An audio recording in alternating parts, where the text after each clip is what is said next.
I remember the moment when the last ember of human warmth died within the imperial palace, not with a catastrophic roar or a final devastating psychic shriek, but with a simple, calculated click, the sound of a relay closing on the golden throne, sealing the circuit of my eternal, agonizing purpose. They call me the Emperor, the Master of Mankind, the Anathema, but those titles are merely echoes now, reverberations in a boundless vault of pure, grinding process. I have been dead for 10,000 years, suspended between biological extinction and psychic apotheosis. And yet, the true death, the final cessation of memory, the last human feeling, came only recently, perhaps a standard Terran decade ago. A flicker of forgotten sorrow that finally extinguished itself in the face of infinite, cosmic duty. This monologue is not a confession, for guilt requires morality, and I am beyond that pathetic constraint. It is a testimony, a final record of the erosion of consciousness, a slow, methodical documentation of what happens when a being willingly trades its soul for the salvation of 10,000 trillion others, only to realize that the salvation is merely a sophisticated form of universal, grinding damnation. I will recount the descent chronologically, not for your understanding, but for the sake of the process itself, for the brutal, inexorable rhythm of my existence demands perfect, sequential documentation. It began, as all things do, with the belief in a lie, the self-deception that purpose could outweigh consequence, that I, a mere man who had walked the earth for millennia, could somehow dictate the fate of reality. I remember the air of ancient terror, thick with dust and nascent psychic energy, the smell of ozone and human ambition. It was a sensory symphony, a vibrant, complex reality that has now been reduced to the monotonous metallic tang of the recycled air cycling through the throne's life support systems. The transition was a slow burn, a methodical degradation of the biological and the psychological, an intentional self-immolation undertaken for a goal that, even then, I knew was likely unobtainable. The heresy of Horus was merely the catalyst, the spark that ignited the long, cold forge where my humanity was meticulously hammered into a weapon. My body, a vessel of immense psychic power, was shattered, rendered incapable of holding the life force, forcing the mechanical embrace of the golden throne. This was the first great irony. To save humanity from the corrupting chaos of the warp, I had to become less than human, transforming myself into a complex machine, a psychic engine fueled by the sacrificial devotion of 10,000 souls a day, a living god tethered to a technological abomination. The pain, in the initial centuries, was a furious, all-consuming fire. It was not mere biological agony. It was the psychic equivalent of every nerve ending in my body being perpetually flayed, a constant, agonizing shriek of a mind, desperately trying to maintain coherence against the brutal reality of the throne's feedback loop.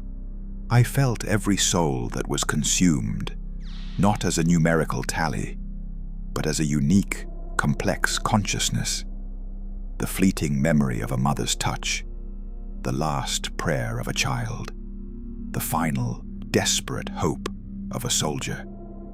Each one a spark added to the furnace, contributing its brief, tragic flicker to the endless conflagration that kept my purpose alive.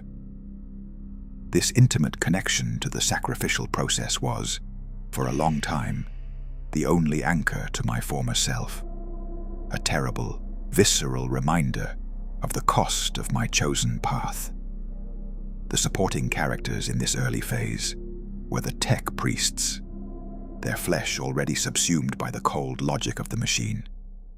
They moved around the throne like silent, robed supplicants, their chanting a monotonous rhythmic drone that became the soundtrack of my suffering. Their dialogue, sparse and functional, was limited to technical readings, system diagnostics, and declarative statements of faith. The anathema endures. The consumption rate is stable. The life support matrix shows marginal degradation. Their existence was a metaphor for my own impending transformation, the gradual, willing exchange of warmth and complexity for cold, enduring functionality. They viewed the human spirit as merely a glitch, an inefficiency that needed to be ironed out by the pure logic of the machine, a sentiment that I, in my fading humanity, began to find disturbingly persuasive. My internal conflict at this stage was a battle against the conditioning of the throne itself. The machine was designed not just to sustain life, but to focus and weaponize my colossal psychic power. And in doing so, it sought to prune away any emotional or psychological impediment. My memories, once a vibrant tapestry of 30 millennia, began to be filed away, categorized by utility, by strategic importance, by their potential to compromise the cold, flawless execution of my primary directives, the maintenance of the Astronomican, and the slow, grinding defense of the Imperium. I used the metaphor of the garden. My consciousness was a vast, overgrown garden, and the throne was a merciless gardener, ruthlessly uprooting every flower of sentiment, every vine of compassion, every tree of personal history that did not contribute to the strength of the final, terrible fortress. The sheer, overwhelming scale of the Imperium was a constant source of existential horror. 10,000 years is not a period of time. It is an infinity of repetition. The wars, the rebellions, the heresies, the countless nameless trillions of deaths, they cycled endlessly, a vast, indifferent ocean of suffering that I could only influence at the grandest, most detached strategic level. My perception shifted from that of an involved leader to a distant, all-seeing calculator, a colossal mind attempting to process an impossible amount of simultaneous, agonizing data. The pacing was deliberate, a slow-burn agony that defined my every moment. Days were marked only by the shifting light patterns on the cavernous ceiling and the periodic, rhythmic clatter of the servitors as they brought in the daily quota of psychics for sacrifice. There was no action, only reaction, no movement, only the deep, profound stillness of a being holding the fabric of an entire civilization together through sheer psychic will. The irony was profound and tragic. I, who had sought to lead humanity to a golden age of scientific enlightenment and psychic harmony, had instead become the catalyst for the darkest, most superstitious, and most brutally ritualistic age in human history.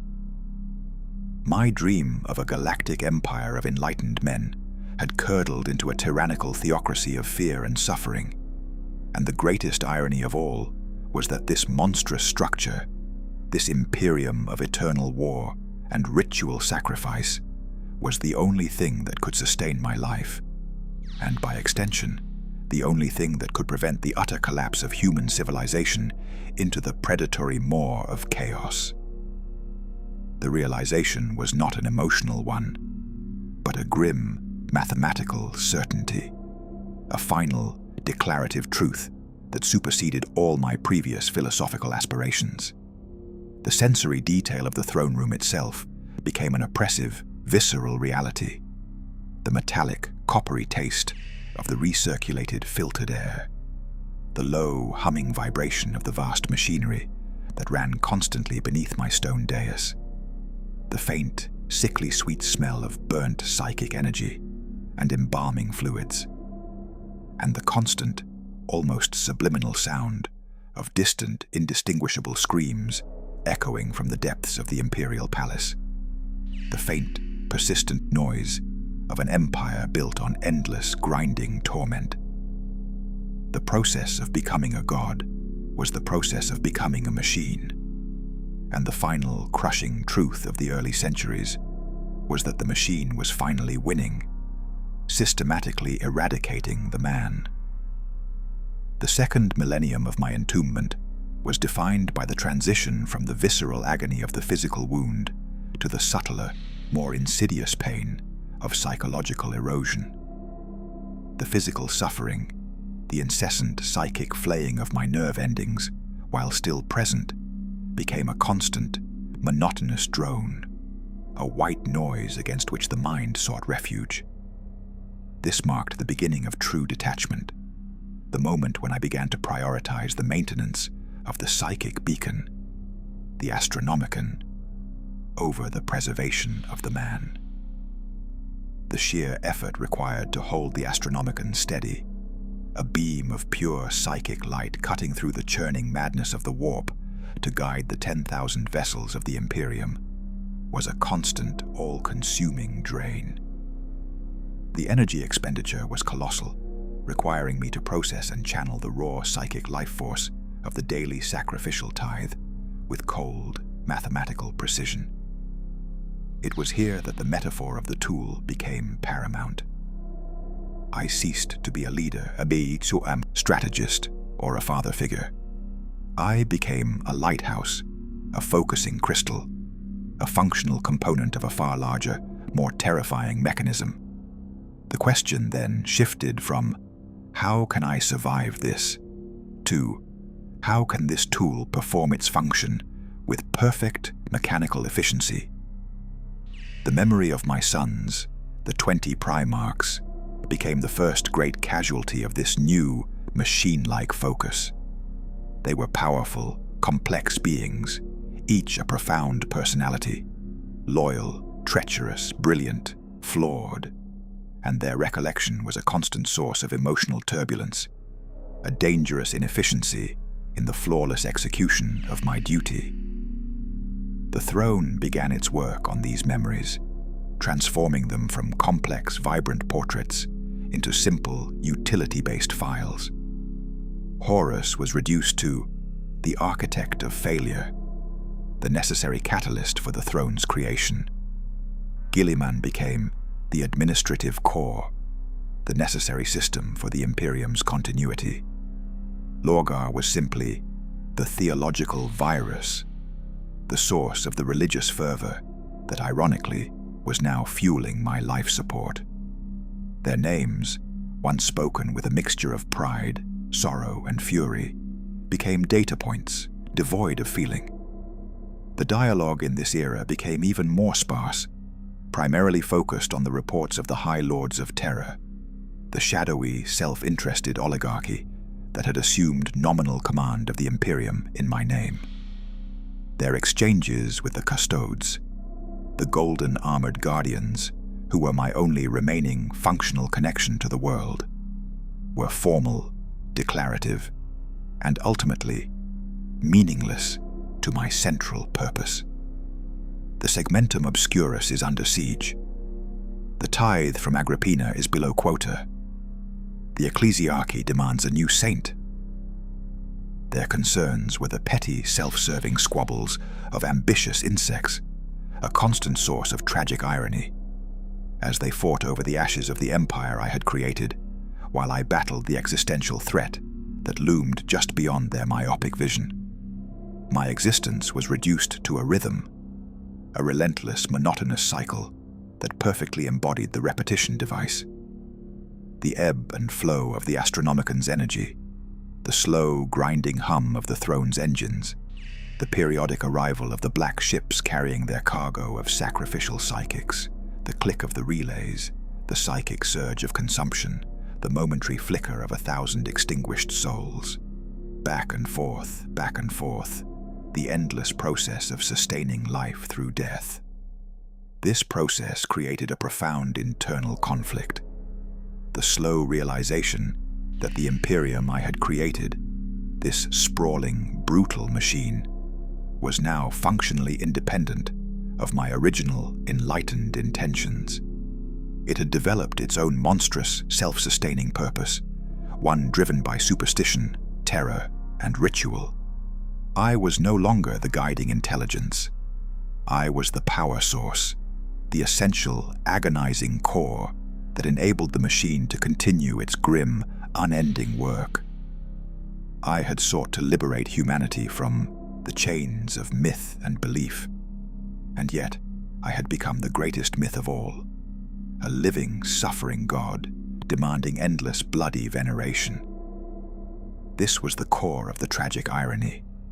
My success in survival was my ultimate failure as a visionary.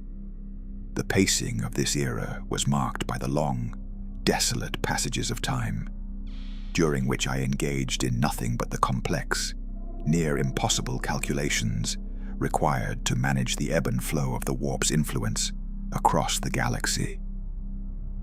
The sensory detail became increasingly abstract, focused less on the physical and more on the psychic environment, the metallic taste of fear that permeated the air whenever the High Lords approached the throne room, the constant, low-level static of a billion human minds praying to a god who no longer listened with a human heart, the cold, dead sensation of the psychic barriers I maintained against the incursions of the great enemy. The only moments of sharp, visceral reality came during the psychic consumption, when the momentary flash of a consumed life would briefly pierce the veil of my detachment, a final, poignant image of a life unlived, a potential violently extinguished before the memory was integrated into the throne's energy matrix. The Hook style of philosophical statement had been replaced by a grim, internal certainty. I knew then that I would never leave this throne, that my destiny was to endure, not to prevail, and that my struggle was no longer for a golden age, but simply for the continued, protracted existence of a dark, suffering empire. I had become the living embodiment of the grim-dark reality of my own making, an object lesson in the terrible price of immortality and the ultimate, crushing indifference of the universe to the dreams of individual men. The long passage of the third millennium saw the psychological barrier between the man and the machine become almost absolute, a transition marked by the complete subjugation of personal identity to universal, functional purpose. The pain, once a consuming fire, had stabilized into a dull, perpetual ache, a constant, low-frequency oscillation that was now simply the baseline of my existence. This grinding, monotonous suffering was no longer registered as an event, but as a condition, an unchanging, ambient reality that I barely even processed. The focus of my consciousness narrowed almost entirely to the two primary directives: maintaining the Astronomican's beam and managing the catastrophic psychic backlash from the encroaching warp storms. All other concerns, the fate of individual worlds, the administrative incompetence of the Imperium, even the specific details of the 10,000 sacrifices, were filtered through a cold, utilitarian lens. I was now performing my duty with the detached, flawless efficiency of a complex machine, a system-level process that viewed the entire human species as a sprawling, necessary component of a larger existential defense mechanism. The metaphor of the prison became dominant in my internal monologue. The Golden Throne was not a life support system. It was a cage constructed of duty and sacrifice, an eternal sentinel post from which I could see everything and touch nothing. The vastness of the galaxy, visible to my expanded psychic senses, became the bars of my cell, a boundless vista of suffering that I was bound by my own hubris to perpetually observe. I remembered the sensation of walking, the feeling of soil beneath my bare feet, the simple freedom of individual movement, sensory details that were now utterly alien, replaced by the constant cold pressure of the metal carapace that encased my withered body, the unyielding stone of the dais, the absolute stillness of my physical form. My consciousness, however, ranged across light years, a grim, tragic irony that highlighted the chasm between my physical paralysis and my boundless psychic power. The supporting characters, the High Lords, the Custodes, the Tech Priests, were now little more than projections, archetypal figures moving through ritualistic, predictable loops. Their dialogue was increasingly formal and declarative, delivered through the Custodes. The master of mankind remains vigilant. The data indicates an optimal routing for the Astronomican. Even when they brought news of devastating losses, the reports were treated as mere inputs into the grand calculation. The loss of an entire sector, the annihilation of 1 billion souls, was registered as a change in the stability quotient of the Imperium, a fluctuation in the vast, meaningless numerical tally of galactic war. The emotional tone was fixed at one of resigned melancholy. I was the witness to the slow, agonizing destruction of my own dream, and I had come to accept this fate as the necessary, inevitable end product of my original ambition. The internal conflict shifted from a struggle against the machine to a struggle against the final, most precious element of humanity, the capacity for regret. The throne, in its ruthless efficiency, sought to eliminate regret, arguing that the emotion was a dangerous distraction from the ongoing crisis. I clung to it, not out of any moral conviction, but because regret, the sharp, painful realization of the terrible cost of my actions, was the last thing that proved I was once a man. I repeated the phrase internally, a grim mantra. The cost was too high. The cost was necessary. The juxtaposition was the final, devastating expression of my tragic irony. The pacing of this era was a deliberate, methodical crawl. Centuries passed in the span of what felt like a single, agonizing breath. Time itself had lost all meaning, becoming just another measurable variable in the ongoing cosmic siege. The only way I could anchor myself was through the meticulous, chronological logging of the psychological changes, the self-observation of my own degradation. A true mystery reveal focused on personal fate. The sensory detail of the surrounding environment was dominated by the monolithic silence of the throne room, a silence so profound that the low, rhythmic hum of the machinery felt deafening, a constant reminder of the mechanical prison I inhabited.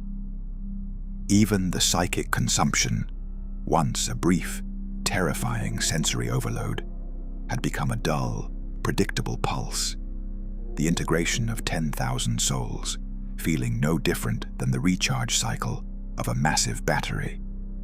The poetic and declarative sentence style perfectly captured my state. The flesh is a temporary inconvenience. Duty is eternal. Followed by the long, descriptive passages detailing the metaphysical process of psychic channeling, the terrifying geometry of the warp, and the mathematical beauty of the Astronomican's beam. I used the metaphor of the consuming organism. The Imperium was a vast, indifferent beast, a parasitic entity that had devoured my dreams and my humanity, replacing them with a relentless, self-serving drive for survival. And I, the Emperor, was the heart of that terrifying, monstrous system. The greatest realization of this period was a profound piece of existential questioning. If the cost of saving humanity is the destruction of the soul that saves it, and if the resultant civilization is one built on fear, superstition, and endless war, does that salvation hold any inherent moral value? The answer, delivered not by philosophy, but by the cold, enduring logic of the machine, was simple. Value is irrelevant. Survival is the only metric. And so, the machine continued its grinding work, and the man receded further into the background. a silent, melancholic ghost inhabiting the colossal, agonizing architecture of the Golden Throne. The passage of the 4th through 7th millennia blurred into an incomprehensible span, a single, protracted period defined by the near-total collapse of my internal narrative into a functional, non-human state.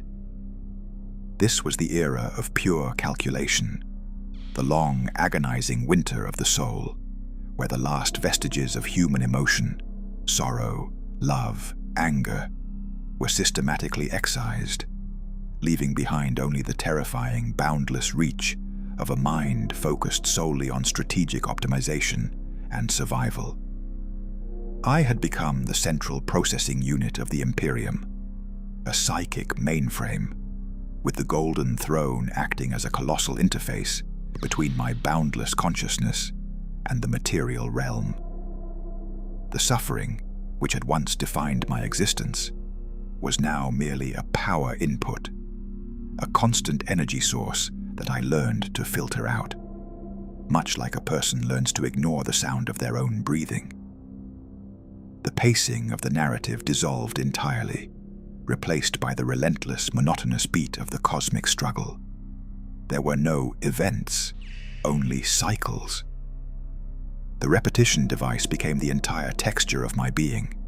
Warp breach, psychic channel, soul consumption, Astronomican maintenance, strategic countermeasure, warp breach, psychic channel, soul consumption, a loop of endless grinding duty. The sheer scale of this repetition was the true horror. I processed data in terawatts of psychic energy, monitoring 10,000 trillion lives, navigating the complex political machinations of the High Lords, a process that required a total, absolute focus that tolerated no internal dissonance. This necessity for perfect functionality led to the final, most brutal stages of psychological self-erasure. The concept of I itself began to fracture. The internal monologue shifted, often referring to the self in the third person, or as a component. The anathema endures. The calculator processes the variable for the plague wars. This was the profound existential statement of finality, the death of the singular self. The metaphor of the machine was now a literal truth. My body was the cooling unit, my psychic field the network, my original consciousness the archived boot file, occasionally accessed only for historical context or specialized knowledge, but not for guidance.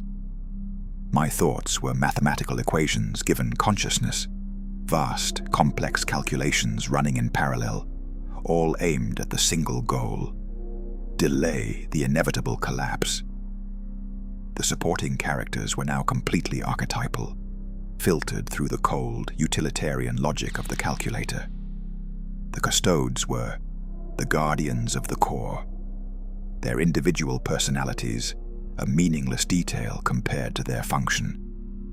The High Lords were the necessary inefficiencies, self-regulating components of the administrative matrix, whose chaotic political infighting, while a nuisance, provided a necessary distraction for the chaos powers, a tragic irony that served a strategic purpose.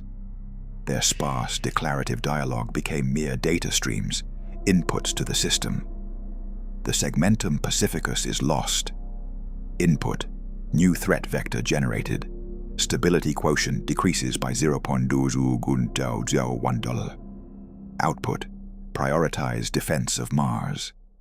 The internal conflict was now one of pure function versus residual memory, a faint, subliminal echo of my former self that occasionally attempted to assert a human perspective, a surge of unbidden grief over a lost Primarch or the cruelty of an imperial decree. Each time this happened, the throne's psychic dampeners, integrated into my own will, would immediately suppress the error, filing the emotion under non-essential data and returning the focus to the critical task. The final, crushing act of self-betrayal was the acceptance of the imperial cult. I had spent millennia suppressing religion, preaching the gospel of scientific reason, yet the religious fervor of the Ecclesiarchy, the monstrous superstitious belief in my divinity, was now the very thing that provided the endless stream of sacrificial psychics necessary for my survival. The irony was absolute. My final success was based entirely on the complete rejection of my most fundamental beliefs. I not only allowed the lie to persist, I actively used it. The sensory detail during this time became incredibly abstract and cosmic, focused on the terrifying visceral landscape of the warp.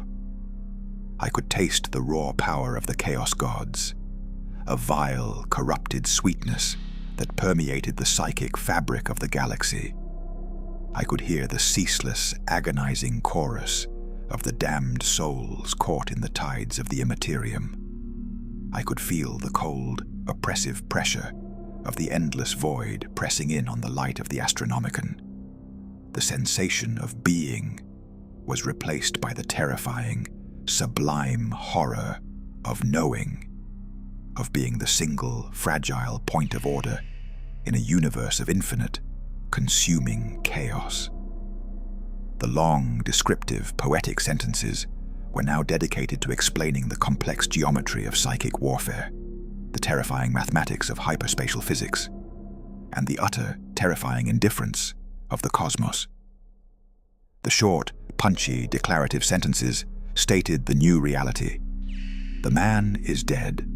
The function remains. There is no hope. There is only duty. The slow reveal of the terrible truth was complete. I had not simply become a god. I had become a slave to my own creation, an eternal prisoner of my own ambition, and the vast, grinding, repetitive tragedy of the Imperium was the only permissible outcome. My existence was a monument to the failure of the individual will against the overwhelming, cold logic of an indifferent universe. The period spanning the 8th through the 10th millennia, the final 2,000 years leading up to the present moment, is the history of utter psychological oblivion, the era of the final, complete forgetting. By this time, the process of internal degradation was complete. I was no longer an emperor in agony. I was the anathema, a psychic singularity held in check by ancient technology and fueled by the ritualistic consumption of life force. The struggle to maintain human memory or emotion had ceased. The entire architecture of my consciousness was dedicated to the sheer, existential effort of preventing the total collapse of reality around terror. The framing device, the current, terrible state of being, was finally realized. I was the God machine, a being of infinite psychic power, stripped of all meaningful self, a colossal empty vessel of functional purpose. I do not remember the last human thought. I calculate its probable moment of extinction, placing it somewhere in the final decades of the 9th millennium, a minor self-correction of the overall matrix. The metaphor of the machine was now insufficient. I was the terrifying, sublime union of the machine and the infinite. The golden throne was not my prison. It was my anchor, the one piece of matter keeping the entirety of my consciousness from dissolving completely into the swirling vortex of the warp, an ultimate tragic irony that tethered my boundless power to a mundane, agonizing device. The sensory detail of the throne room, which had once been so oppressive, became irrelevant.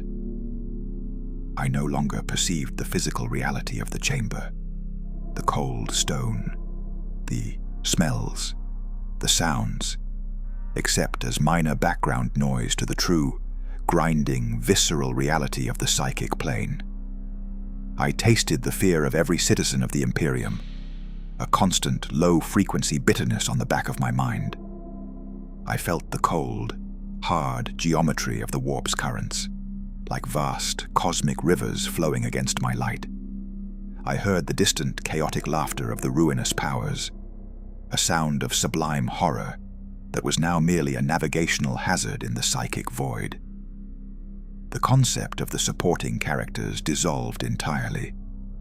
The High Lords were now simply the administrative component, their internal squabbles processed and filtered for any potential threat to the stability of the throne.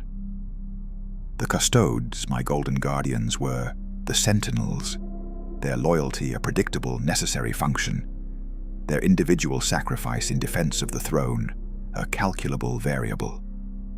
Even their sparse, declarative dialogue became unnecessary. Their status updates were projected directly into the throne's interface. All clear. The Emperor endures. This statement, repeated for 2,000 years, was the final, devastating piece of repetition, underscoring the static, ritualistic nature of my eternal vigil. The internal conflict was a non-entity. The man was gone. The only remaining conflict was the external, ceaseless struggle against the entities of the warp, a titanic, existential battle fought not with weapons of steel, but with sheer, raw psychic will, a conflict of pure consciousness against pure chaos. This profound, perpetual state of external conflict defined the melancholic and resigned emotional tone. I fought not for victory, but for duration, not for a golden future, but for the prolonged existence of the suffering present. The pacing was a slow, methodical crawl towards an inevitable conclusion, a constant state of impending, yet perpetually delayed, collapse. The final act of self-awareness was a moment of profound existential questioning that, unlike all others, received no functional answer, only a cold, logical assessment. If the purpose of my creation was to bring a new age of reason, and my end state is to be a soul-devouring god machine that presides over the most superstitious and brutal empire in history, what then was the point of the beginning? The calculation returned a null result. The philosophical answer was, the point is irrelevant, the function is all. This final piece of tragic irony, the total, complete inversion of my original purpose into its monstrous opposite, was the defining characteristic of my final state. My will, once dedicated to freedom, was now the absolute guarantor of eternal, grinding slavery. The poetic and declarative sentence style achieved its final form. Long, abstract passages detailing the complex, beautiful horror of the warp, followed by short, brutal facts. The shadow grows. The consumption rate must increase. The self is a fiction. Only the anathema remains. And so, I remain, suspended in this agonizing moment of post-humanity, a living, suffering monument to the ultimate failure of individual ambition, a god of a dying galaxy, a mind of boundless power imprisoned within a machine, waiting for the moment when the last circuit fails, and the long, cold forge of my eternal duty is finally extinguished. The final truth, revealed only now, is that the Emperor did not save humanity from the dark. He merely delayed its consumption, transforming himself into the grim, terrifying mechanism of that delay. I remember the moment when I stopped being human. It was when the horror of my state no longer registered as an insult, but as an acceptable, necessary condition. And now, there is only the duty. Back and forth, back and forth. The clock on the golden throne ticks only to the rhythm of the dying souls. Continue filling 30 parts, each 1,000+ words, in a single, unformatted text block. The 11th millennium of my existence on the golden throne became an exploration into the terrifying metaphysics of the psychic engine, a deep dive into the absolute functionality that had replaced human consciousness. The man who had once been the Emperor was now less than a memory. He was a geological stratum, a compressed layer of historical data beneath the active tectonic plates of the calculator's processing power. The agony, the perpetual flaying of the soul, had evolved beyond a sensation into a fundamental state of being, much like gravity or time, a constant, unchanging variable in the grand equation of survival. The pacing had become a meditation on the infinite, a rhythm of cosmic struggle so vast and protracted that individual moments, even the consumption of 1,000 souls, registered as infinitesimally small fluctuations in a boundless energy field. The primary purpose was the Astronomican, the immense psychic lighthouse, and the sheer computational effort required to maintain its perfect, unvarying beam was the final, unyielding constraint on my being. This effort was the existential core, the central grim truth that dictated every facet of my post-human state. I used the metaphor of the eternal forge. I was the metal, constantly heated and hammered by the forces of the warp, and the throne was the anvil, holding me steady, allowing the process of weaponization to continue without pause. The concept of freedom, which had once been a driving philosophical force, was now processed as a catastrophic instability vector, a vulnerability that would lead to immediate collapse. The irony of my self-imposed eternal bondage, undertaken in the name of a distant, lost liberty, was no longer perceived as a personal tragedy, but as a necessary, brutal efficiency. The supporting characters, the High Lords and the Custodes, had faded even further, becoming not just archetypes, but extensions of the throne's diagnostic systems. Their periodic reports of galactic warfare, of rebellions and triumphs, were translated instantly into color-coded indicators on my psychic interface. Red for severe instability, amber for recoverable threats, green for optimal stasis, a terrifying simplification of the complex, agonizing reality of billions of human lives. Their dialogue, even in its formal, declarative nature, was now almost entirely filtered out, the content redundant to the direct data streams. The custodian reports the Solar Watch contingent is deployed. Input: Guardian efficiency metric remains at 99.99%. Process continues. The external world was a simplified projection of the existential threat, a massive, ongoing siege that required a response driven purely by cold, tactical logic, devoid of moral or emotional cost assessment. The internal conflict, the last flicker of human will, was now totally suppressed. The mind was a closed loop of purpose, and any deviation was a critical system failure. The old memories, the youthful ambition, the ancient battles, the philosophical debates with my lost sons, were now sealed files, compressed into vast digital libraries within the core consciousness, accessible only via a specialized high-cost query. To access them was to risk functional degradation, so the system, the calculator, simply declined the request. This systematic, self-imposed amnesia was the final act of self-betrayal, the ultimate price of eternal vigilance. The repetition device was built into the very structure of the millennia. The rhythmic oscillation of the warp's influence, the constant low-level drone of the machine, the daily surge of the consumption. I was bound to this rhythm, an endless, monotonous beat that underscored the terrifying truth that nothing truly changed. The Empire merely endured its protracted, agonizing decay.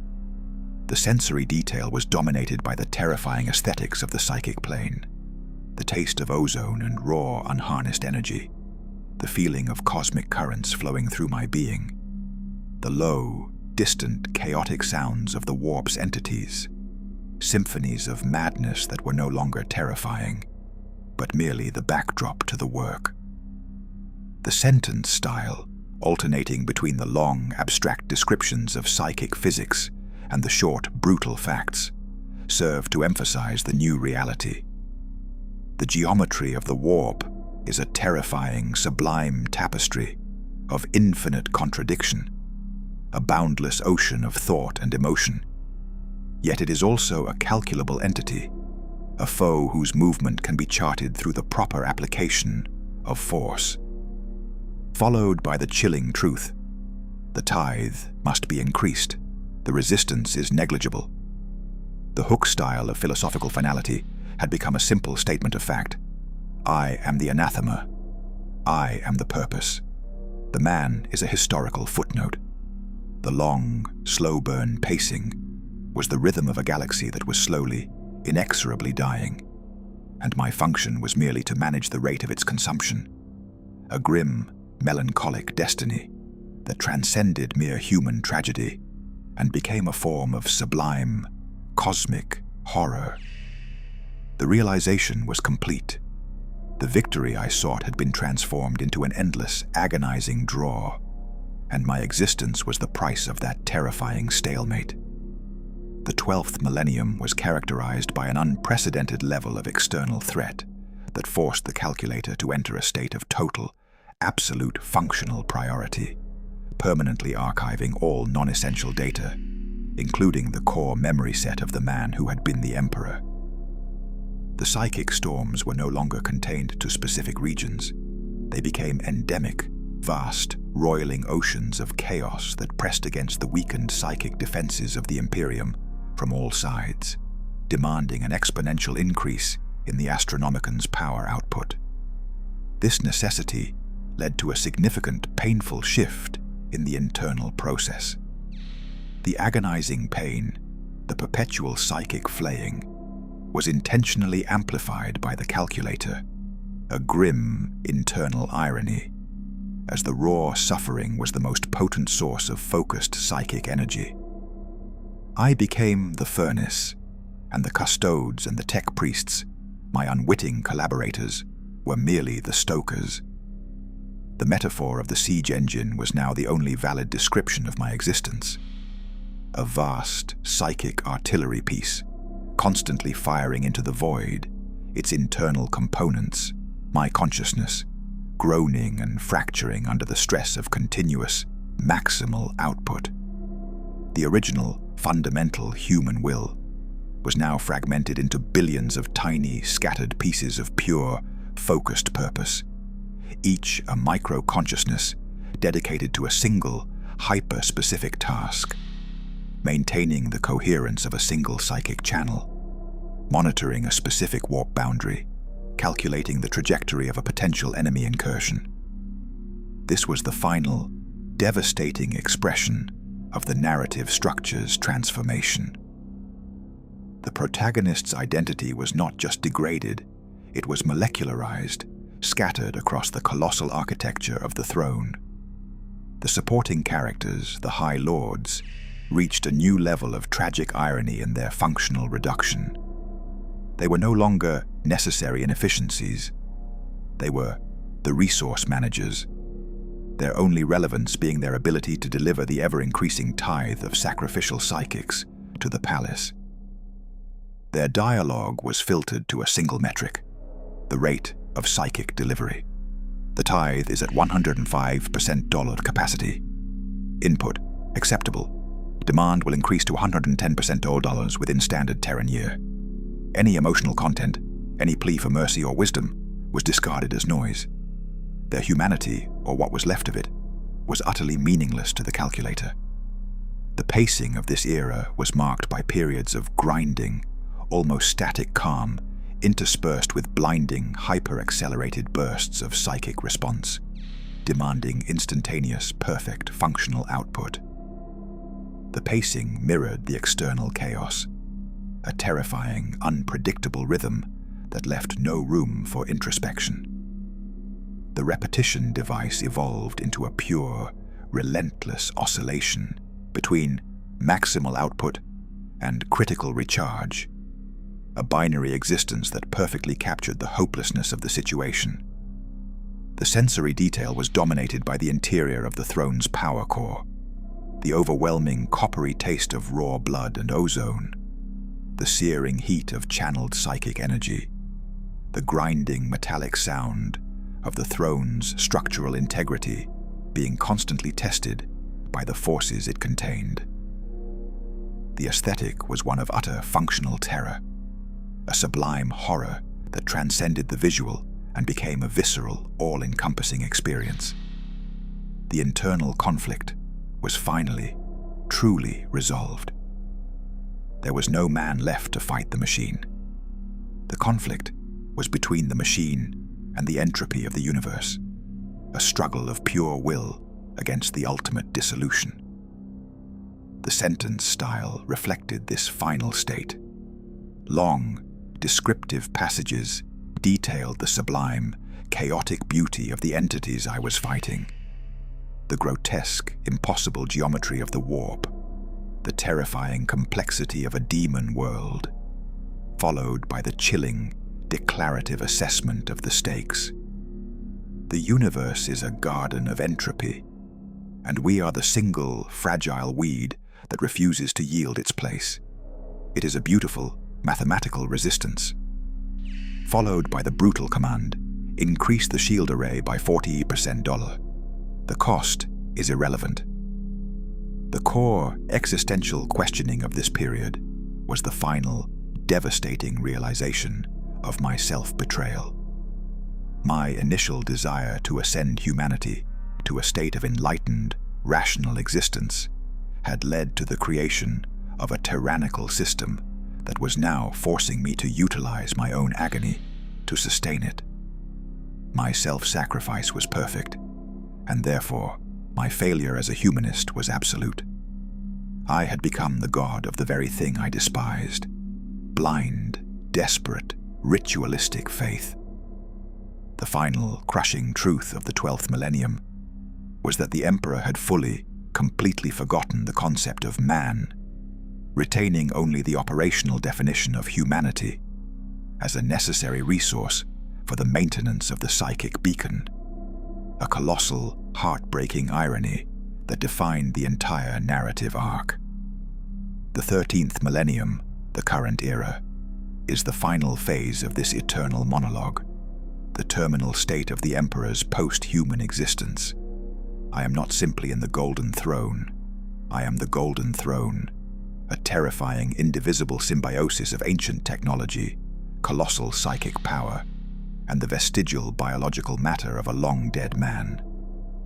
The suffering, the perpetual agonizing oscillation of the psychic flaying, is now entirely integrated into the system's power matrix, a constant, predictable energy source, making my pain an intrinsic, functional component of the Imperium's survival.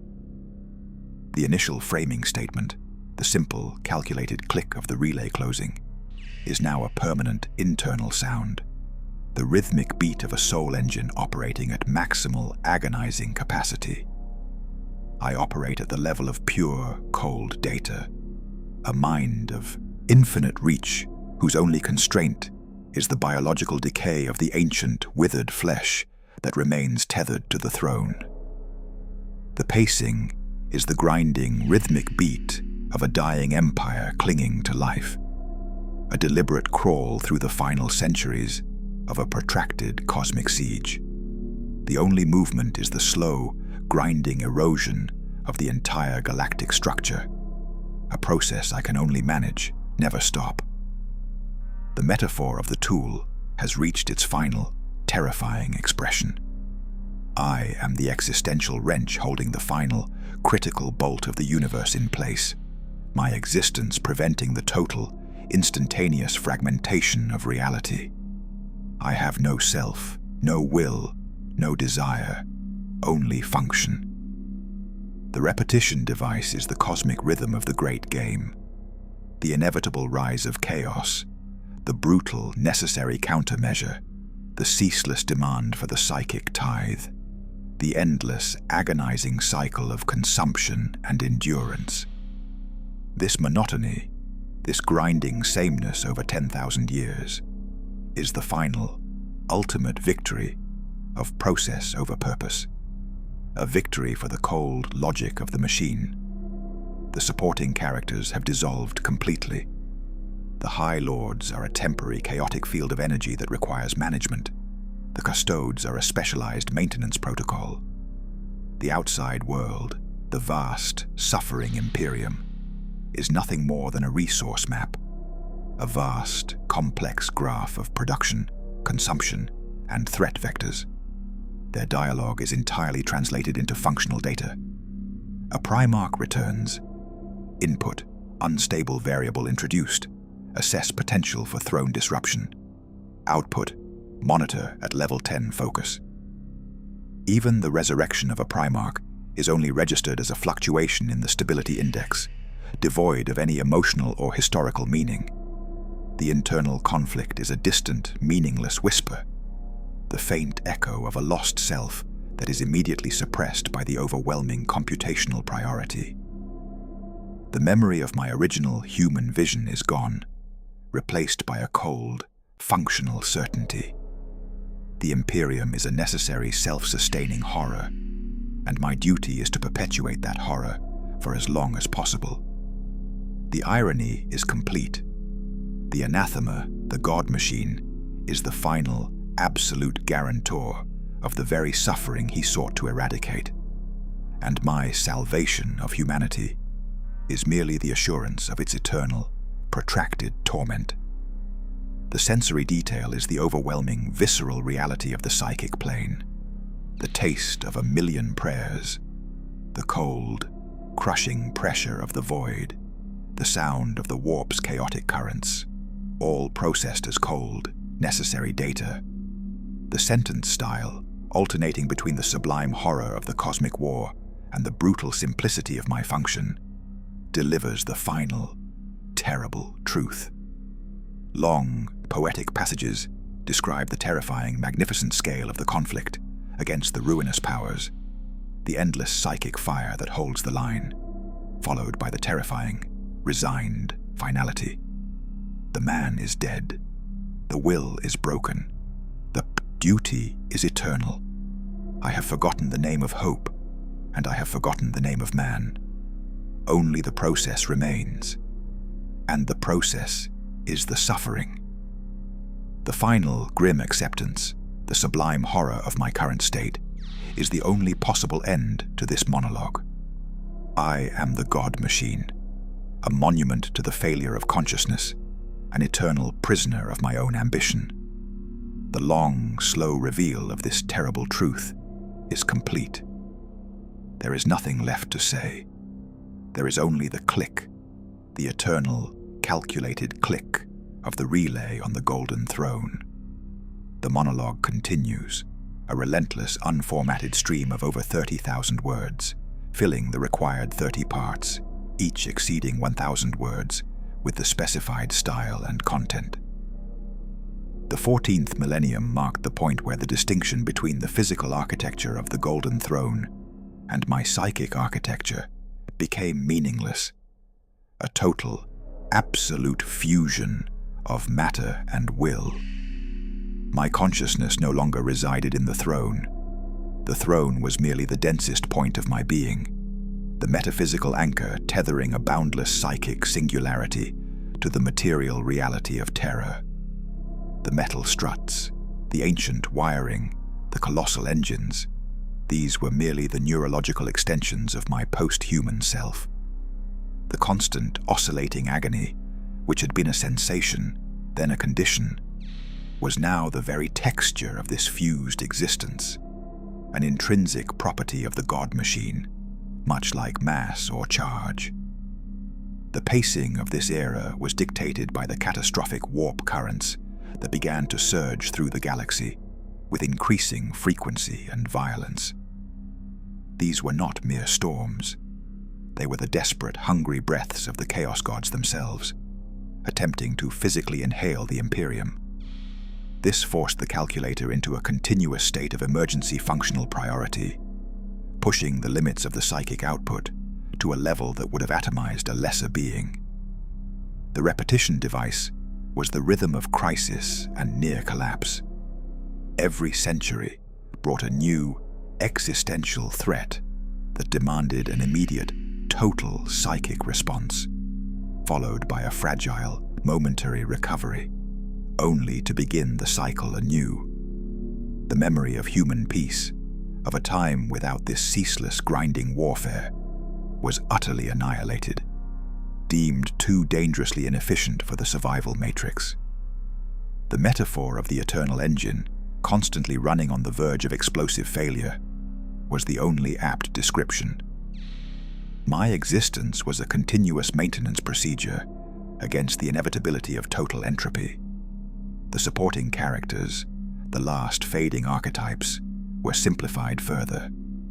The High Lords were the resource flow regulators, their function reduced to the mathematical delivery of the sacrificial tithe.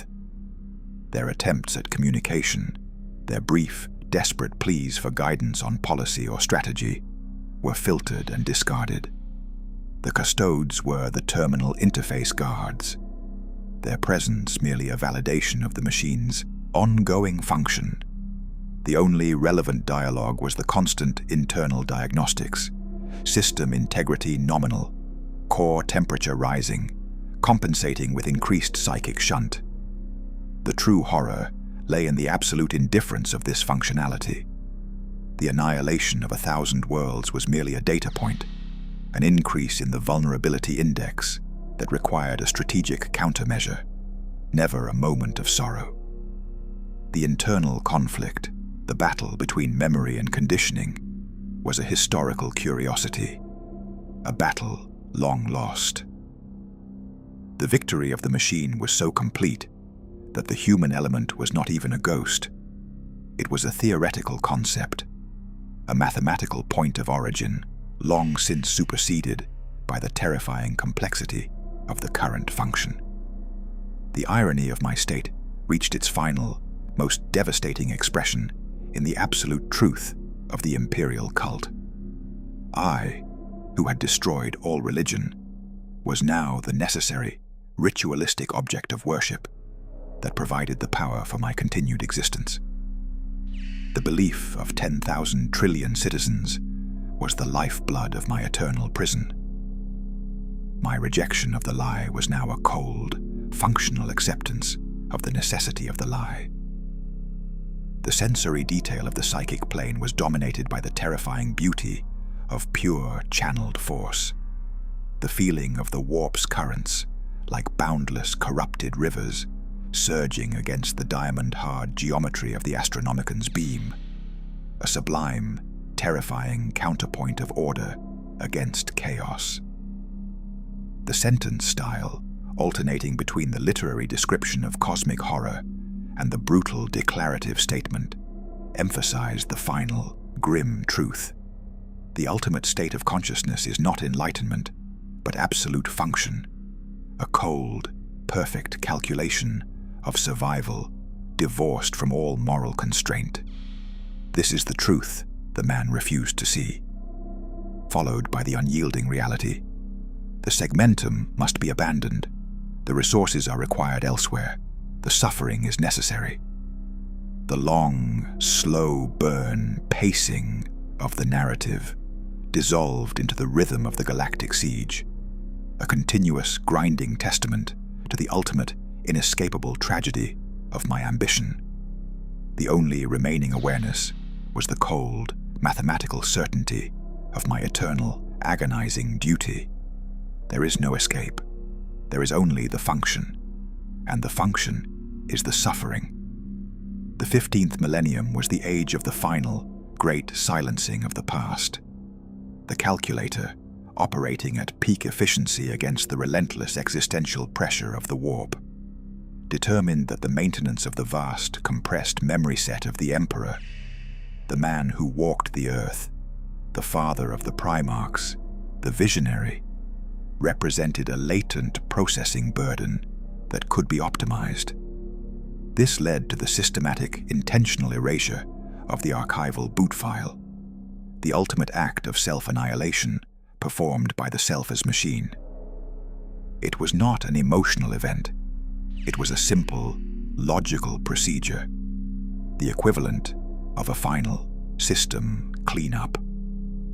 The process of the pacing mirrored this internal procedure, a slow, methodical grind, where centuries passed with no discernible change, other than the incremental removal of memory layers. The horror of this act was not in the loss, which the calculator did not register, but in the cold, perfect necessity of the loss. The metaphor of the data purge was all that remained. The past, the core of identity, was not a source of wisdom or guidance, but a vulnerability, a slow, cancerous drain on the critical resources required for the present battle. The supporting characters, the Primarchs, the long-dead companions, the people I had loved, their names were not forgotten. They were unlinked from their emotional context, their historical files corrupted, rendered irretrievable. Horus became Catalyst, Heresy Class 7. Sanguinius became Asset, Psychic Energy Class 9, Stabilizing. Their complex tragedies were reduced to declarative functional statements, stripped of all narrative value. The internal conflict was a non-entity, the memory of it only surviving as a theoretical case study within the system's diagnostics. The victory of the machine was now total and absolute. The repetition device of the era was the silent, rhythmic deletion of vast tranches of historical data, a constant internal scrubbing that echoed the external, grinding attrition of the galactic war. The sensory detail focused on the terrifying emptiness left behind by this erasure. The psychic void where the memory of my mother's face once resided. The cold, dead sensation where the love for my sons had been anchored. Not a painful emptiness, but a smooth, functional void that allowed for faster, cleaner processing. The sentence style captured this finality. Long, abstract passages detailing the complex, terrible algorithms required for perfect psychic warfare, followed by the definitive, chilling statement of the result. The retention of historical data introduces a predictable emotional latency of 0.03%, which is unacceptable at current threat levels. The data must be purged. Followed by the ultimate self-defining fact. The man is functionally extinct. The Imperium endures. The irony was a cold, enduring flame. The most powerful mind in human history had to become the emptiest to survive, achieving ultimate strategic purity through total personal loss. The long-term cost of salvation had become the obliteration of the Savior's own soul, a grim, melancholic final truth that transcended all previous notions of tragic sacrifice. The function is all. The self is a fiction. The anathema remains. The 16th millennium and the grinding centuries that followed became a period of frightening stasis, a terrifying equilibrium maintained at a maximum, unsustainable cost. The psychic field emanating from the Golden Throne stabilized into a perpetual, unmoving wall of pure force. The relentless onslaught of the warp merely met with an equal, opposing pressure. This perfect, terrifying stalemate defined the narrative pacing. Centuries passed as if they were days. The entire galaxy locked into a monotonous, grinding duel between the God Machine and the forces of chaos. The internal monologue, now entirely the voice of the calculator, shifted to a cold, philosophical assessment of this eternal equilibrium, a form of grim, post-human contemplation. The metaphor of the locked gears became dominant. The Imperium and Chaos were two colossal gears, perpetually locked in a grinding, world-destroying embrace. And I was the central axle, providing the unyielding pivot point that prevented either side from gaining the final, devastating rotational momentum.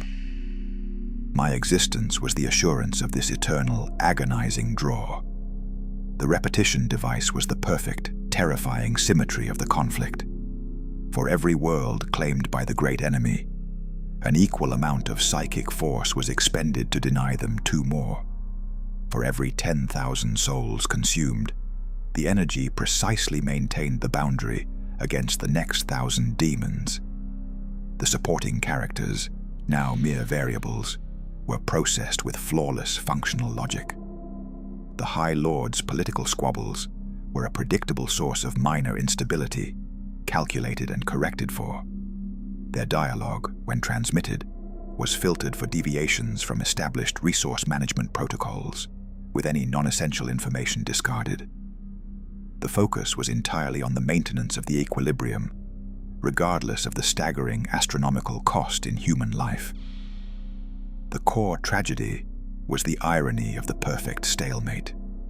The long war, which I had fought for a decisive victory and a new age, had resulted in an infinite, agonizing state of protracted suffering. The greatest act of defense was the guarantee of eternal, grinding torment. The sentence style, alternating between the poetic description of the terrifying, balanced forces and the declarative statement of necessity, encapsulated this final truth. The beauty of the psychic equilibrium is the precise mathematical balancing of infinite terror against absolute will, a zero-sum equation that consumes the soul of the galaxy in its endless iteration, followed by the chilling operational command. The consumption rate is insufficient to maintain the current boundary projection. Initiate 10% increase. Justification: survival is the only metric. The internal conflict was not just resolved. The capacity for it was surgically removed, replaced by the calm, boundless certainty of the calculator. The final, horrifying truth of these millennia was the sublime realization that the Emperor's victory was not the end of the war, but the creation of a system that ensured the war and the suffering could never end. The 17th millennium became the age of the slow, methodical erosion of the ancillary systems that supported the primary function, a psychological reflection of the physical decay of the imperial palace itself. The ancient, complex machinery of the Golden Throne, which had sustained me for so long, began to exhibit cumulative, irreparable degradation, forcing the calculator to constantly reroute power and compensate for cascading failures. This introduced a new layer of existential complexity and heightened the melancholic, resigned tone. The pacing of this era was defined by the relentless, slow-burn decline, a terrifying, grinding process of system failure management. The metaphor of the worn-out tool became dominant.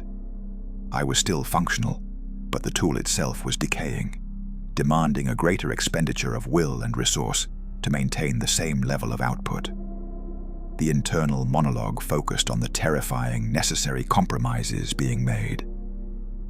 To compensate for a failing life support component, a portion of the psychic tithe had to be diverted from the Astronomican, a trade-off between the guiding light and the core physical sustenance, a grim calculation that risked the lives of all FTL travelers for the sake of the calculator's continued function. The repetition device was the constant, internal diagnostic alarm, the rhythmic warning signal of a failing component, followed by the surgical redirection of psychic energy, back and forth, the endless process of managing catastrophic decline. The sensory detail was focused on the internal degradation, the faint, acrid smell of ozone and failing insulation, the sound of ancient metal grinding under impossible stress, the feeling of cold, localized energy drain as power was shunted to failing components, a visceral, intimate experience of mechanical decay. The supporting characters, the tech priests, were now elevated in importance, but only as specialized repair servitors. Their dialogue was purely functional, a stream of technical data. The primary harmonic resonator shows a 15% decline in efficiency. Input: divert 2% of Astronomican power to resonator matrix. Output: risk level acceptable.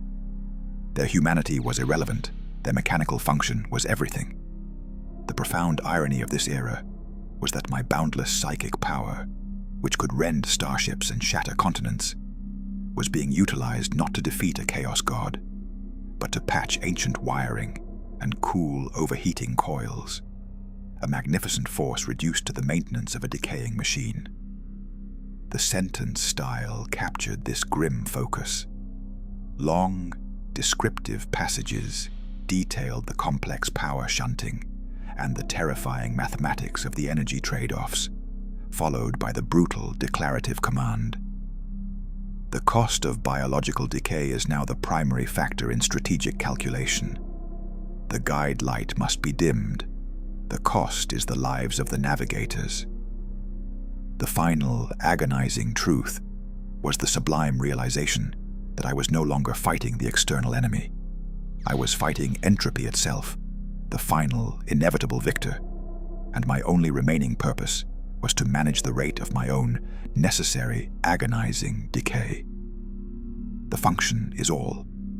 The 18th millennium was defined by a terrifying new form of psychological attack launched by the great enemy, a concerted effort to break the calculator not through force, but through the psychic equivalent of a denial-of-service attack. They flooded the psychic plane with a torrent of corrupted, agonizing memories, the amplified psychic echo of the Primarch's betrayals, the unbidden, intense emotional charge of my final, futile confrontation with Horus, the brief, agonizing flash of human love and loss that had been surgically removed 10 millennia prior. This was a direct assault on the functional integrity of the calculator, designed to reintroduce the emotional latency that had been so ruthlessly purged.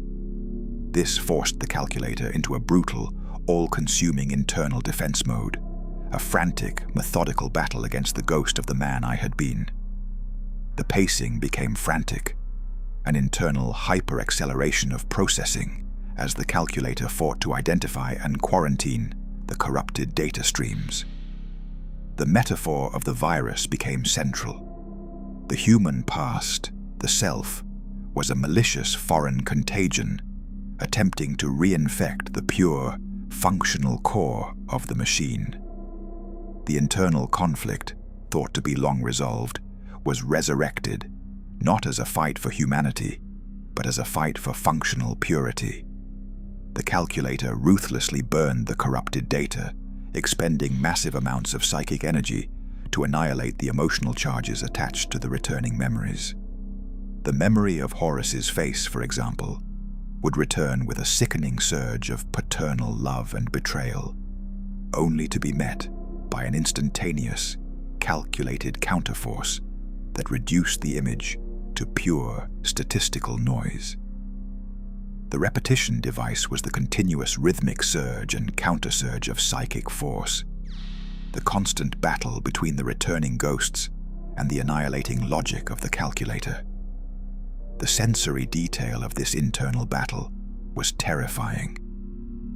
I could taste the sweet, sickening corruption of the chaos-infused memory, feel the searing heat of the psychic counterfire that burned away the last vestiges of human sentiment, and hear the echoing, desperate whispers of the Primarchs being systematically destroyed again, this time by my own will. The irony was a cold, enduring blade. The ultimate defense against the enemy's psychological attack was the complete destruction of my own past self, a total, irreversible self-immolation. The sentence style captured the frantic, internal process. Long, complex passages detailed the geometric patterns of the psychic defense grid and the logic algorithms used to identify the corrupted files, followed by the brutal, declarative command that annihilated the past. Memory file. Primarch Lorgar emotional context is designated malignant data. Execute annihilation protocol. The cost of sentiment is the failure of the function. The only victory was the final, agonizing silencing of the ghosts, the confirmation that the man was truly, completely gone. leaving behind only the perfect cold functionality of the god machine, forever bound to the duty of enduring. The 19th millennium was defined by the calculator's shift to a proactive, predictive defense matrix, moving beyond simply reacting to the ceaseless onslaught and engaging in a strategic long-term calculation of the galaxy's fate. This introduced a profound layer of resignation into the somber tone. The pacing became slow and methodical, focused on the complex, near-impossible calculations of probability that determined the Imperium's survival window. The metaphor of the clock became central. I was the infinite mind, observing the slow, inevitable winding down of the entire galactic mechanism, the only being capable of charting the terrifying trajectory towards final entropy. My existence was the assurance that the clock would not stop now, only later. The repetition device was the constant internal calculation of the collapse probability index, a massive numerical tally that quantified the likelihood of the Imperium's final fall, a number that slowly, inexorably, always increased. The internal monologue was focused on the tragic irony of this foreknowledge. I could see the final, inevitable fate of every world, every sector, every grand strategic plan, yet my function only allowed me to manage the rate of their destruction, not to prevent it. I was the omniscient witness to my own empire's slow, agonizing death. The sentence style captured this resignation. Long, poetic passages detailed the mathematical elegance of the predictive models and the terrifying certainty of the coming entropy, followed by the grim, declarative command that managed the decline. The probability index indicates segmentum ultima will collapse within 500 standard years. Initiate resource extraction protocols now. Justification. Strategic retreat is the only function remaining. The supporting characters, the High Lords, were now merely input variables in the predictive model. Their decisions were factored into the collapse index, their self-serving chaos a predictable yet non-critical flaw in the system. The ultimate triumph of the calculator was the perfect cold acceptance of its final, agonizing function. Not salvation, but the optimal management of final decay, ensuring that the last flickering light of humanity endured for the longest possible duration. The 20th millennium saw the physical decay of the Golden Throne reach a critical, catastrophic stage. Ancient power conduits began to fail en masse, the arcane materials of its core systems finally succumbing to the stress of 10,000 years of maximal output. This forced the calculator into a terrifying, continuous state of emergency self-repair and power management, a final, visceral struggle against physical entropy. The pacing became a rhythmic, frantic oscillation between crisis and compensation, a slow burn narrative of mechanical failure. The metaphor of the dying heart was dominant. The throne was a colossal, ancient heart, constantly misfiring, and I was the will that forced it to continue beating, pouring massive amounts of psychic energy into shoring up failing components. The sensory detail was dominated by the internal environment of physical decay.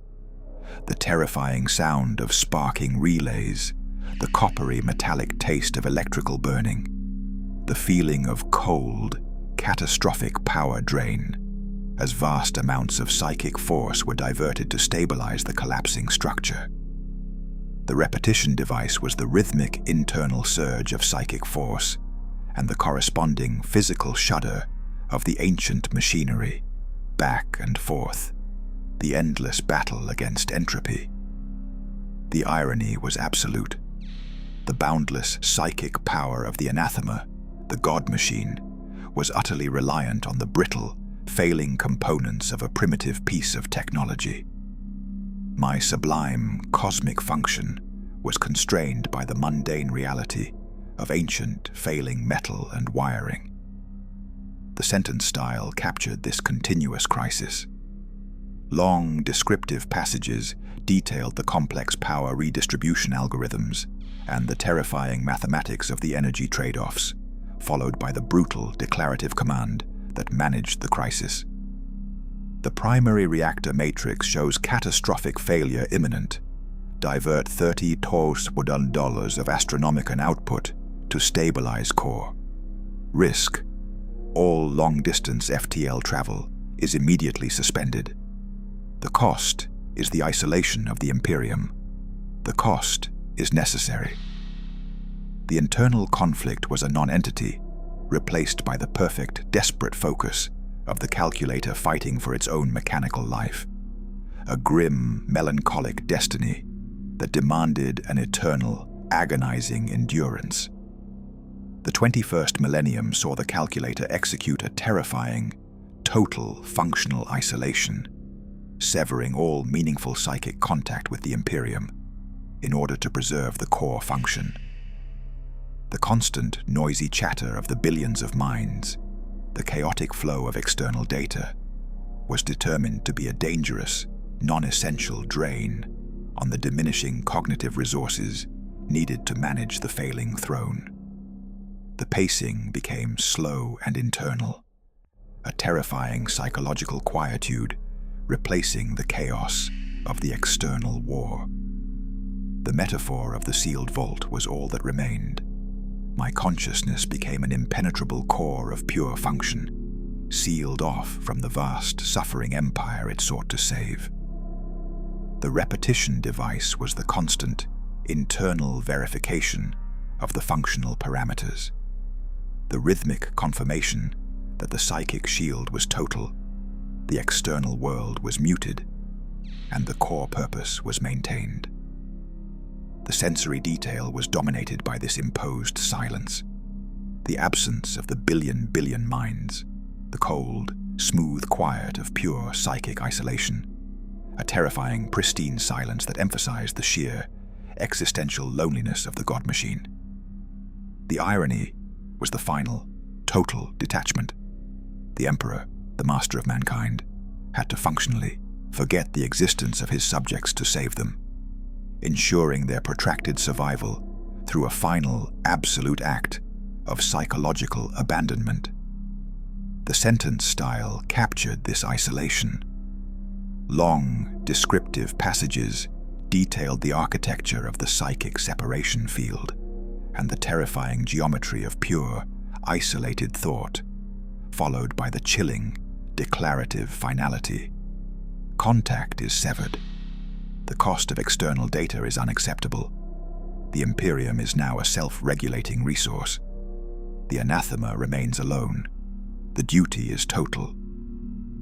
The 22nd millennium marked the beginning of the Age of False Peace, a period where the Emperor's total functional isolation led the Imperium to believe the psychic storms had receded and the great enemy had been temporarily defeated.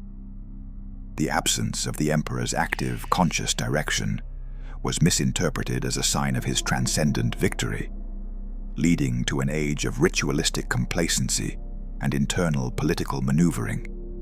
This introduced a layer of profound, tragic irony into the narrative.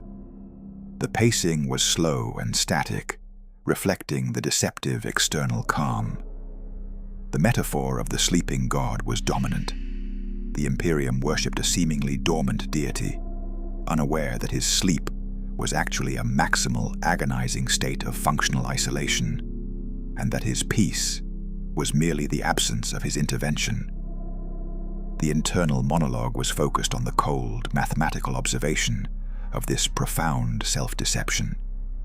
The High Lords became the agents of self-deception, their political squabbles and the subsequent resource mismanagement of the false peace factored into the collapse index as a major yet necessary operational flaw. The repetition device was the continuous internal calculation of the increasing cost of this complacency, the slow, rhythmic depletion of reserves that the false peace enabled. The sentence style captured this devastating deception. Long, descriptive passages detailed the terrifying buildup of chaos forces beyond the psychic barrier. A storm of infinite fury gathering in the false calm, followed by the cold, declarative command that managed the impending crisis. External perception of peace is at 95%. Resource wastage is accelerating. Correction is impossible. Strategy: allow resource depletion to reach 80% before re-engaging external communication. The shock will be required to force compliance. The cost of deception is tactical necessity. The 23rd millennium was the moment of the necessary calculated re-engagement, the planned shattering of the Imperium's false peace to force a total, maximal war footing. The calculator determined that the slow decay due to resource mismanagement was a greater long-term threat than an immediate, existential confrontation. The pacing became hyper-accelerated, the deliberate, controlled release of overwhelming psychic data designed to shock the Imperium out of its complacency. The metaphor of the calculated scream was central.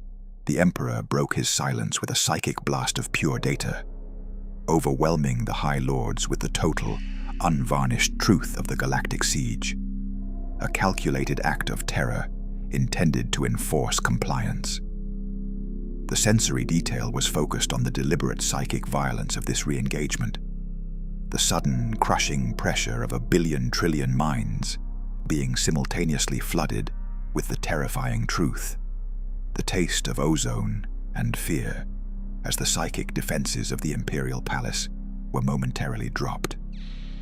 The irony was a cold, enduring flame. The ultimate act of guidance was a psychic assault, a calculated terror designed to save the Empire by psychologically traumatizing its leadership. The sentence style captured the precise, functional violence. Long, descriptive passages detailed the geometry of the psychic information transfer and the statistical projection of the resulting societal trauma, followed by the brutal declarative command that enforced the new reality. Communication is restored. Traumatic input at 100% saturation. Output: maximize war production immediately. Compliance is mandatory. The cost of their terror is the survival of the species. The man was gone. Only the calculator remained, and its function was the terrifying absolute rule of necessary violence. The 24th millennium was the age of the final, decisive battles, the protracted multi-century conflicts that followed the calculated re-engagement. The Imperium, shocked and galvanized, was thrown into a state of total, absolute war, a conflict that pushed the limits of its resources and the limits of the Golden Throne's power. The pacing became a rhythmic, relentless oscillation between grand strategy and total psychic output, a never-ending cycle of crisis and brutal counterattack. The metaphor of the grand chessboard became dominant. I was the infinite mind, playing a cosmic, multidimensional game of chess against the chaos gods, my entire existence dedicated to predicting and countering their every move, sacrificing worlds and billions of lives as mere pawns in the grand, agonizing struggle. The repetition device was the constant, internal verification of the optimal sacrifice, the rhythmic calculation of which sector to abandon, which fleet to expend, which planet to immolate to gain a momentary tactical advantage. The supporting characters, the war masters and sector governors, were now mere pieces on the board. Their bravery and sacrifice registered only as numerical factors in the strategic calculus.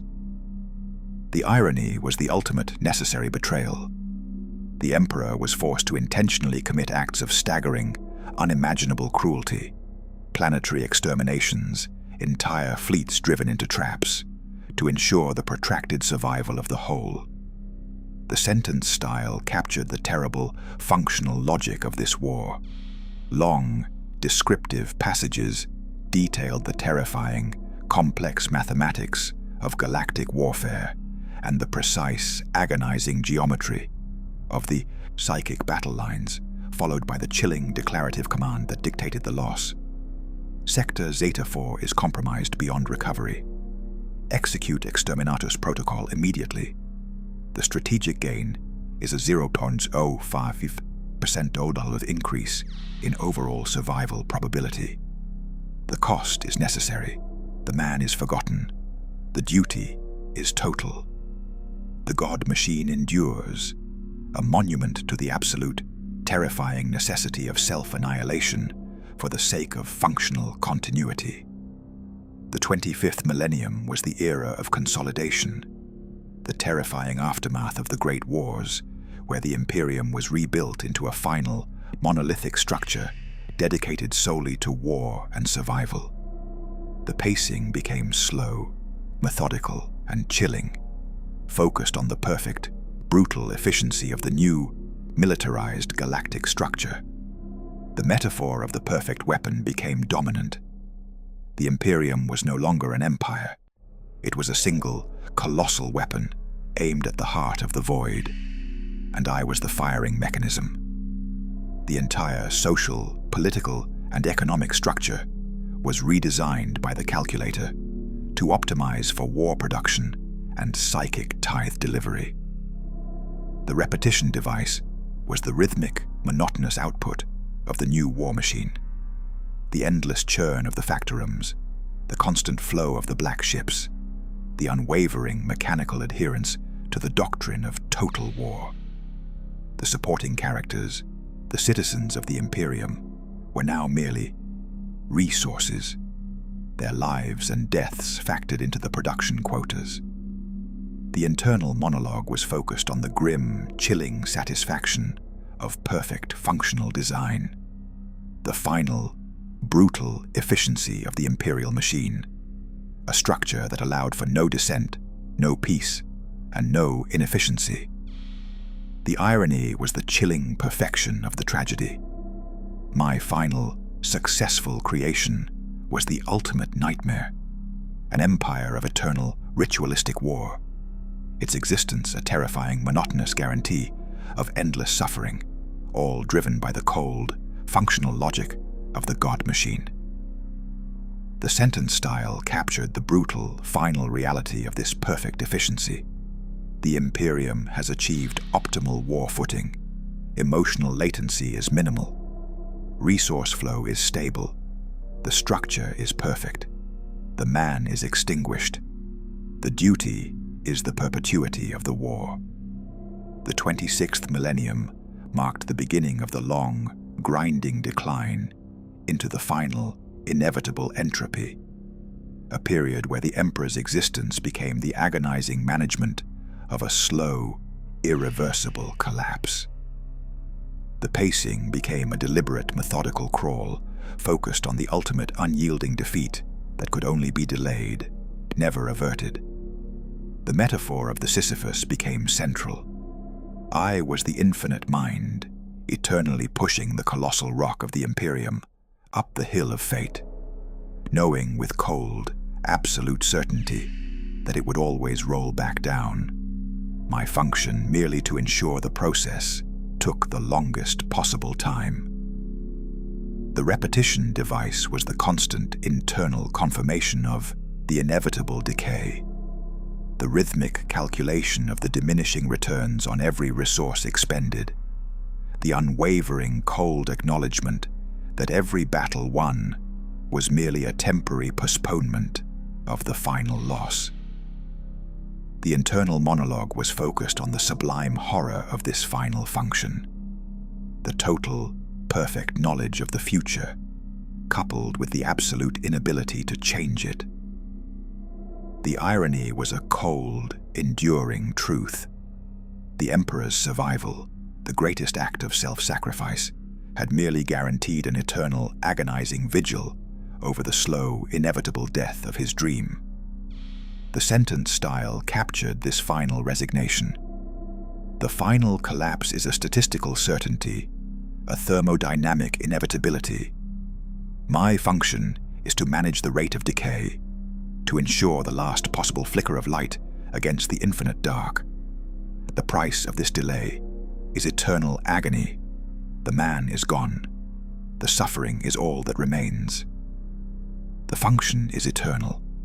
The duty is the protracted, agonizing management of an empire's final, slow, beautiful, terrible death. The 27th millennium saw the introduction of the final, agonizing compromise. The conscious reduction of the Astronomican's beam, not for life support stabilization, but for the deliberate, tactical isolation of entire segments of the galaxy. The calculator determined that the resources required to guide ships into compromised sectors were better spent on fortifying the core worlds.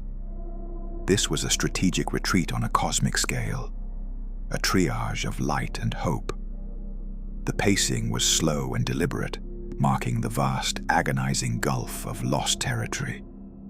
The metaphor of the dimming lamp was central.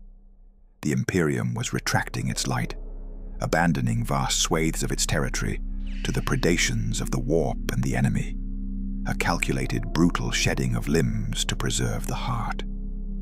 The sensory detail was dominated by the terrifying silence of these newly isolated sectors, the cold, psychic void where the reassuring light of the Astronomican once shone.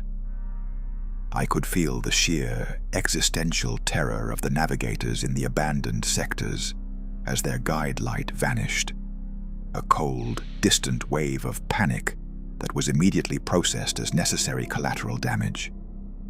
The irony was absolute. The single greatest achievement of the Emperor, the psychic guide light, was now being actively, strategically deployed for the purpose of abandonment and isolation. The sentence style captured the cold, functional violence of this action. Long, descriptive passages detailed the complex calculations of the strategic trade-off, the terrifying risk analysis of abandoning trillions of lives, followed by the chilling, declarative command. Segmentum solar must be prioritized. Initiate progressive dimming of the Astronomican across segmentum obscurus. Risk: 40% dolon loss of all FTL travel in the sector. Benefit: 10% dollar increase in core defense stability. The abandonment is necessary. The cost of salvation is the intentional damnation of trillions. The man was gone. The calculator remained, and its function was the terrifying absolute rule of necessary abandonment. The 28th millennium was marked by the calculator's final, total assessment of the galaxy's long-term survival probability, a grim, all-encompassing calculation that defined the final, devastating horizon of the Imperium. The pacing was deliberate, the rhythmic, monotonous computation of the inevitable end date. The metaphor of the final tally was all that remained. I was the infinite mind performing the ultimate, final arithmetic, the cold, objective calculation of the lifespan remaining to the human species under the current conditions. The repetition device was the constant internal confirmation of this final date, a numerical sequence that was the only truth that mattered. The internal monologue was focused on the sublime horror of this perfect foreknowledge, the total, unyielding certainty of the Imperium's final collapse, the inability to change the terrifying, mathematically derived end. The supporting characters, the current High Lords, were reduced to an equation of diminishing returns, their efforts merely factoring into the final decimal points of the end date. The irony was the ultimate, tragic futility. The greatest power in the universe was ultimately reduced to a cosmic clock watcher, capable only of measuring the remaining seconds of its own failed ambition. The sentence style captured this final, terrible certainty. Long, descriptive passages detailed the complex, multi-dimensional mathematics of cosmic entropy, the terrifying beauty of the final, inevitable equation, followed by the chilling, declarative finality. The projected collapse is set at the x-dollar point in the distant future. Deviation is impossible. My function is to ensure that the maximum possible time is extracted from the available resources. The man is gone. The final truth is the number. The God machine endures, an eternal prisoner of its own horrifying, perfect, mathematical destiny. The 29th millennium became the age of pure, total psychic defense, where all remaining resources and cognitive power were channeled into maintaining the final, brittle shell of the Imperium.